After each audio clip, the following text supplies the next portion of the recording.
যে জীবন শাহাদাতে উদ্দীপ্ত, সে জীবন বাধা মানে না। যে জীবন শাহাদাতে উদ্দীপ্ত, সে জীবন বাধা মানে না। যে পথে শহীদ মুগ্ধ সাই, যে পথে শহীদ মুগ্ধ সাই, সেই পথ কভু থামে না। সে জীবন বাধা মানে না। আমি আবু সাইদ, আমি এবং আমার বন্ধুরা আপনাদেরই সন্তান। জীবন দিয়েছি জুলাই গণ অভ্যুত্থানে। আজ আপনাদের বলবো 2024 সালের জুলাই অভ্যুত্থানের গল্প। তখন জ্যানজি নামে একটা জেনারেশন ছিল। দিন দুনিয়া নিয়ে ছিল না কোনো খবর। কিছু পড়াশোনার পাশাপাশি নিজেদেরকে নিয়েই পড়ে থাকতো সারাদিন। কেউ কেউ আবার ডুবে থাকতো মোবাইল গেমসে। এই মার মার মার মার মার না তারা দুটো মিস মার মার এনিমি সামনে নি পিছনটা পিছনটা একটা এনিমি একটা চট চট মার মার মার মার মার মার। তাদের উপর আরেক নেশার নাম ছিল রিলস দেখা। কে কি দেখে আর দেখতে দেখতে কোথায় যে গিয়ে পড়ে তা বলা মুশকিল।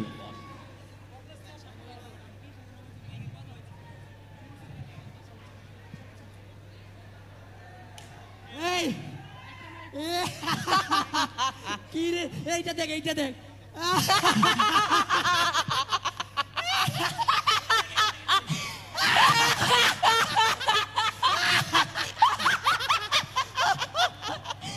এই এটা দেখ এইটা দেখ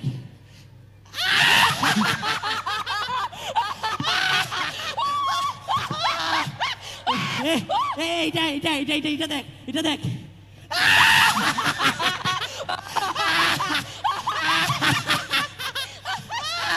এই উঠ উঠ উঠ এটা দেখ এটা দেখ এটা দেখ আয় আয় আয় এটা দেখ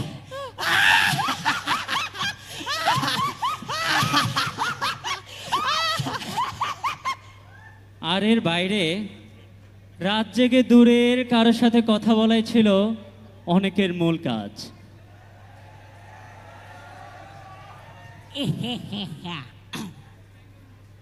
হ্যালো জানেমান হ্যানা ওকে হ্যানার মা সমস্যা নেই।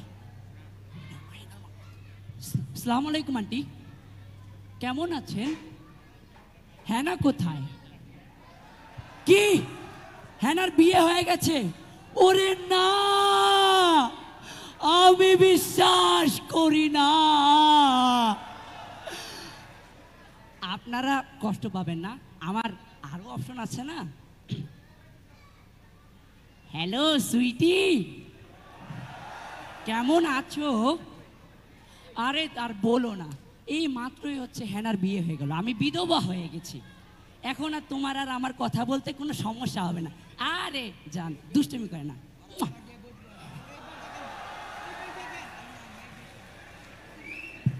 এই যখন জেনারেশনের অবস্থা, তখন হঠাৎই একদিন ডাক আসে কোটা আন্দোলনের। প্রথম দিকে সেটা নিয়ে কারো মাথা ব্যথা না থাকলেও পরিবেশ পরিবর্তন করে দেয় কাঁঠাল রানীর ঐতিহাসিক এক চাটুকারী সংবাদ সম্মেলন।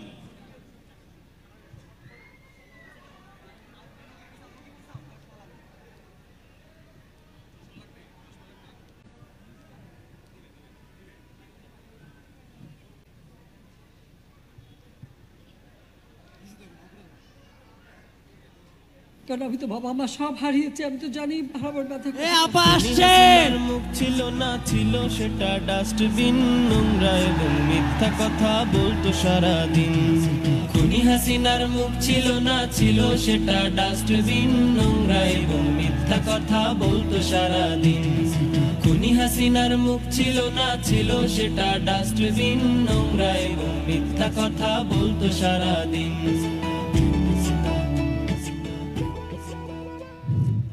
আরে কি অবস্থা সবার? আলহামদুলিল্লাহ আপা, কেমন আছেন আপনারা? ভালো। কি অবস্থা, ভালো আছো? জি আপা। এই সবাই কি পূর্বাচল ফ্ল্যাটটা পেয়েছো? না না আপা। কি বলছো, পাইনি কেন? পাইছে আপা, স্বপ্নে খাচ্চর খাই খাই খাই করে। আসতে বলো, সবাই তো শুনে ফেলবে। সমস্যা নেই, পেয়ে যাবে, দিয়ে দেবো, কিন্তু ওরা কিন্তু আমারই লোক। আপা আমার একটি প্রশ্ন ছিল। বলো। দেশে যে কোটা প্রথা বিরোধী আন্দোলন হচ্ছে, এই আন্দোলনে যে এত মানুষ মারা গেল, এটা নিয়ে আপনি কি বলবেন? দাঁড়াও, কি বললে? মানুষ মারা গেল? সত্যি কথা বলতে গেলে কারোর মৃত্যুর কথা শুনলে আমার কি যে আনন্দ লাগে।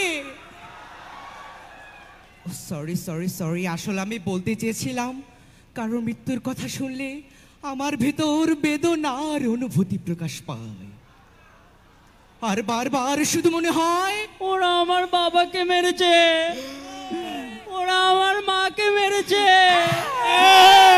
ওরা আমার ছোট ভাই রাসেলকে মেরে ফেলেছে। স্বজন হারানোর কি বেদনা, স্বজন হারানোর কি বেদনা, আমার থেকে ভালো কে জানে। কাঁদো বাঙালি কাঁদো। ম্যাডাম আমার প্রশ্নটা।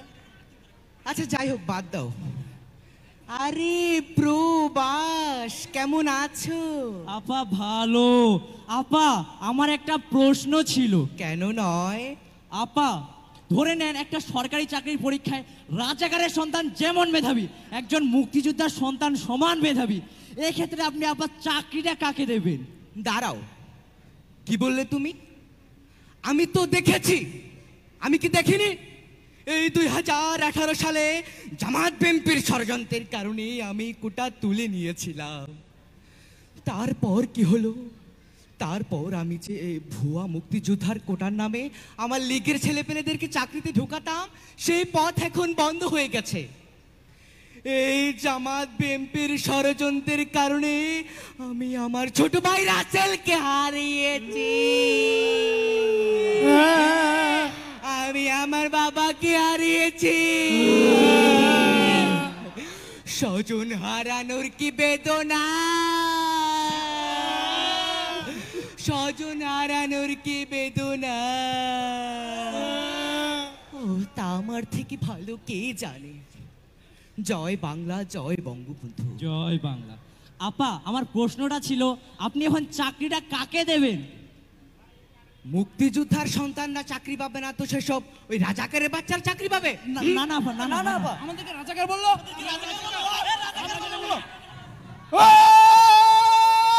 তুমি কে, আমি কে? কে বলেছে, কে বলেছে? কোটা না মেধা? কোথায় কোথায় বাংলা ছাড়? বাংলা কি তোর বাপ দাদার? বাংলা কি তোর বাপ দাদার? কোথায় কোথায় বাংলা ছাড়? সংগ্রামী ভাই ও বন্ধুগণ, আপনারা জানেন আমরা একটি যৌক্তিক দাবি নিয়ে মাঠে নেমেছিলাম, কিন্তু এই স্বৈরাচার আমাদেরকে রাজাকার ট্যাগ দিয়ে আন্দোলন দমনের প্রচেষ্টা চালাচ্ছে। এটা কোনোভাবে হতে দেওয়া যাবে না। আমি সারা দেশের সকল বেসরকারি সরকারি বিশ্ববিদ্যালয় এবং স্কুল কলেজ মাদ্রাসায় আগামীকাল থেকে তীব্র আন্দোলন গড়ে তোলার আহ্বান জানাচ্ছি। কোটা না মেধা? কোথায় কোথায় বাংলা ছাড়? বাংলা কি তোর বাপ দাদার? বাংলা কি তোর বাপ দাদার? কোথায় কোথায় বাংলা ছাড়? হঠাৎ এমন এক ঘটনায় নড়ে চড়ে বসে দেশবাসী। সরকারের পক্ষে বিপক্ষে ঝড় উঠতে থাকে চায়ের কাপেও। কেউ কেউ এই আন্দোলনের স্বপ্ন দেখেন স্বৈরাচার পতনের, আবার কেউ কেউ বলতে থাকে এত বড় বড় রাজনৈতিক দল 16 বছরে কিছু করতে পারেনি, আর এই বাচ্চারা কি করবে। সারা দেশে যখন টান টান উত্তেজনা, তখন সরকারি টিভিতে দেখাচ্ছে বাতাবি লেবুর বাম্পার ফলন। প্রিয় দর্শক মন্ডলী, বাতাবি লেবু টিভির পক্ষ থেকে জানাই আপনাদেরকে স্বাগত। সুপ্রিয় দর্শক মন্ডলী, নওগাঁতে হয়েছে বাতাবি লেবুর বাম্পার ফলন। এই বাম্পার ফলনের টাকা দিয়ে বাংলাদেশ কিন্তু ইউরোপ কিংবা আমেরিকা হয়ে যেতে পারে। সুপ্রিয় দর্শক মন্ডলী, কুমিল্লাতে হয়েছে লাল টুকটুকে টকটকে কচি টমেটোর বাম্পার ফলন।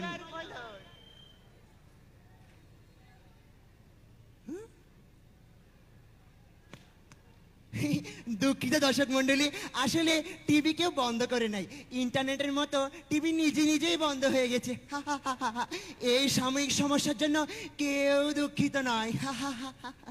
সুপ্রিয় দর্শক মন্ডলী, আপনাদের মাঝে নিয়ে এসেছি বাংলাদেশের বুদুম বুদুম খেলার খবর নিয়ে।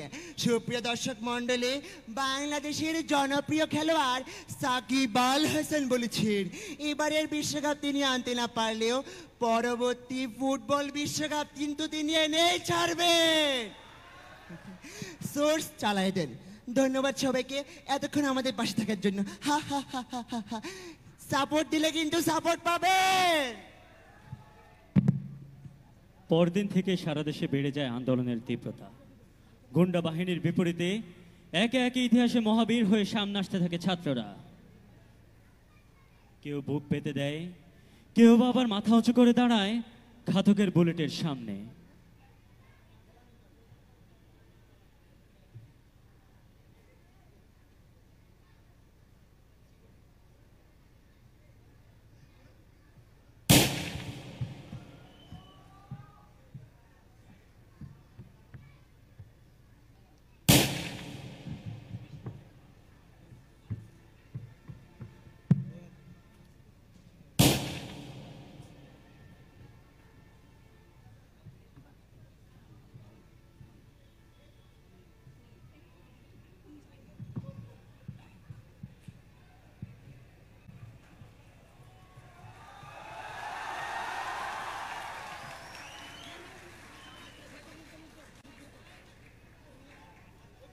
পানি লাগবে কেন? পানি পানি লাগবে কেন? পানি লাগবে কেন? পানি পানি লাগবে কেন? পানি পানি লাগবে কেন? পানি পানি লাগবে কেন? পানি পানি লাগবে পানি পানি লাগবে কেন? পানি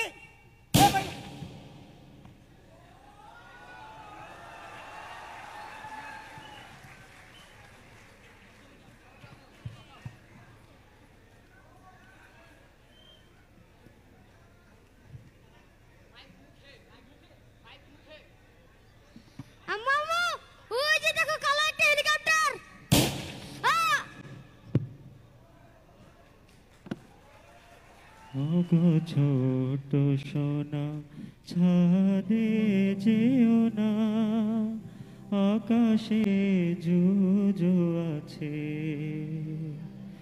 ওগো ছোট সোনা ছাদে যেও না, আকাশে জুজো আছে।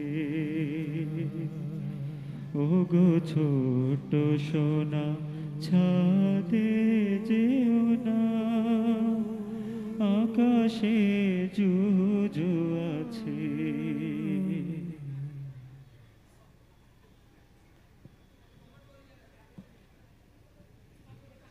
এই আন্দোলনে প্রথম দিকে নেতৃত্ব দেয় পাবলিক বিশ্ববিদ্যালয়ের ছাত্ররা।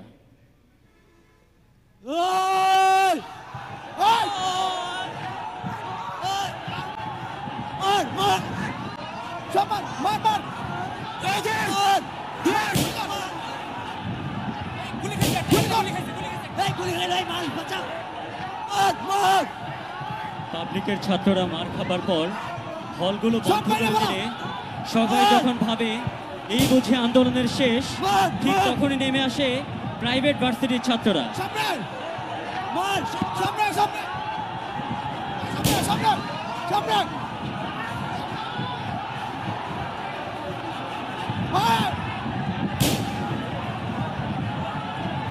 প্রাইভেটের ছাত্ররা যখন পেরে উঠছিল না, তখন দলে দলে নেমে আসে মাদ্রাসার ছাত্ররা।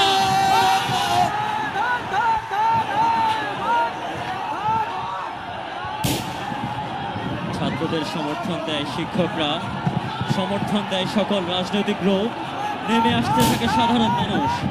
এরপর আর টিকে থাকতে পারেনি সন্ত্রাসীরা, একে একে পালাতে থাকে লেজ গুটিয়ে।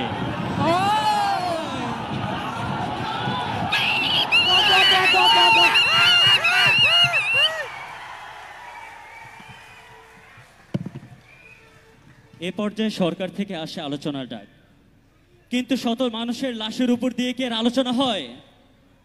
গণভবনে না গিয়ে ছাত্ররা জড়ো হতে থাকে কেন্দ্রীয় শহীদ মিনারে, শত কণ্ঠে গেয়ে ওঠে দেশপ্রেমের গান।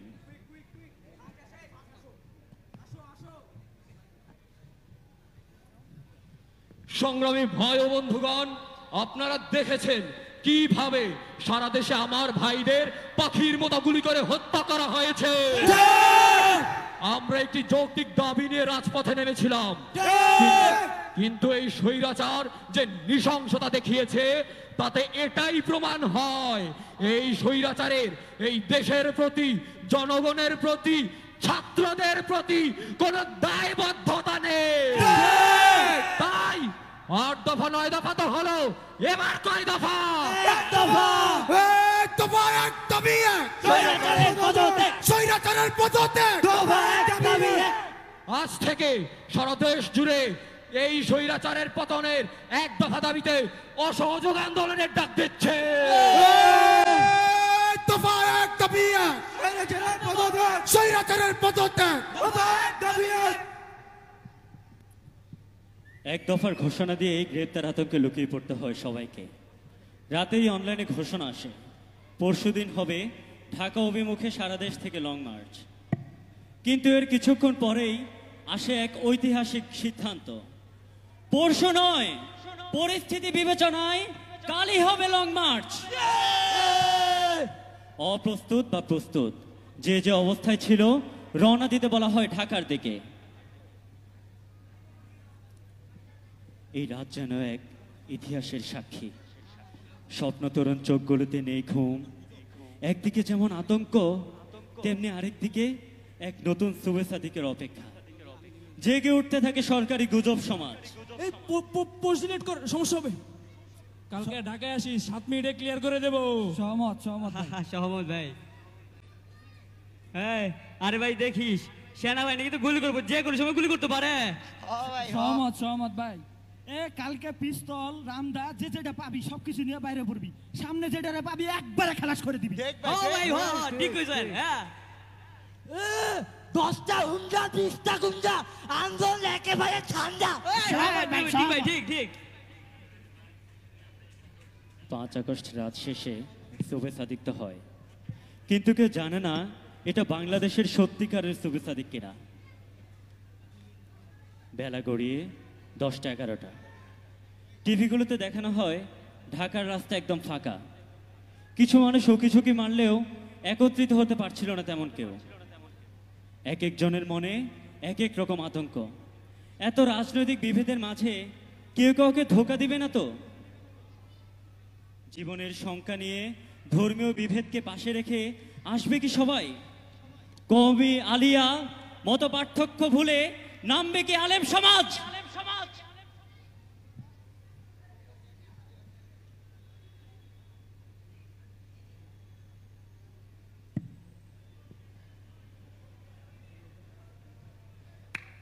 আমরা যাব, কেউ যাক না যাক, আমরা মাঠে নামবো।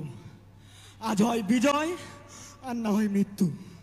এই দেশটা তো আমাদের একার নয়, এই দেশটা তো আমাদের সকলের। আজকে মাঠে নামলে কবে মাঠে নামবেন? নারায়ে তাকবীর, আল্লাহু আকবার, নারায়ে তাকবীর, আল্লাহু আকবার। চলো রে চলো, আগুন জ্বালো, চলো রে চলো, আগুন জ্বালো, স্বৈরাচারের গদিতে আগুন জ্বালাও একসাথে, আগুন জ্বালাও একসাথে, স্বৈরাচারের গদিতে। নারায়ে তাকবীর, আল্লাহু আকবার। বিদায় দেন, বিদায় দেন গো ও জনগণ, বিদায় দেন আমারে, আমার জনগণ। মায়েরে নাই স্বামী গো ও জনগণ মায়েরে নাই আমার রে আমার জনগণ।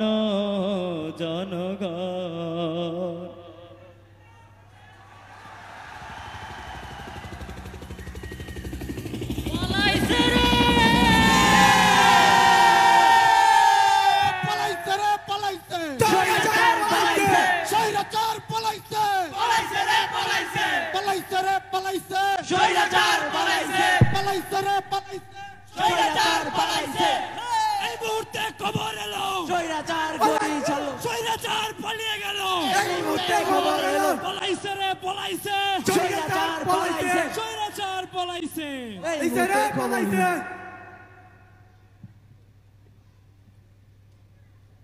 যে জীবন শাহাদাতে উদ্দীপ্ত সে জীবন বাধা মানে না। যে জীবন শাহাদাতে উদ্দীপ্ত সে জীবন বাধা মানে না। যে পথে শহীদ মুগ্ধ সাঈদ যে পথে শহীদ মুগ্ধ সাঈদ সেই পথ কভু থামে না। সে জীবন বাধা মানে না।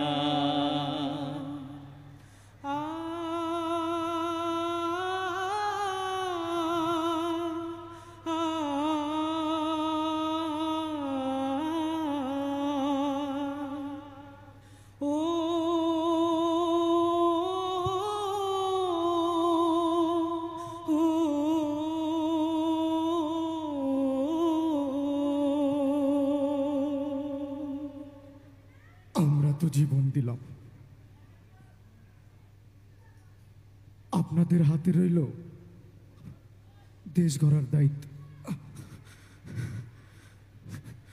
যেহেতু স্বৈরাচার নাই, আশা করি এদেশে আর কোনো দিন চাঁদাবাজি দুর্নীতি খুনাখুনি হবে না। 24 গণ অভ্যুত্থানের শক্তিরা মিলেমিশে করবেন স্বপ্নের বাংলাদেশ। আর যদি তা করতে ব্যর্থ হন, আমাদের লাশেরা আপনাদের কখনো ক্ষমা করবে না।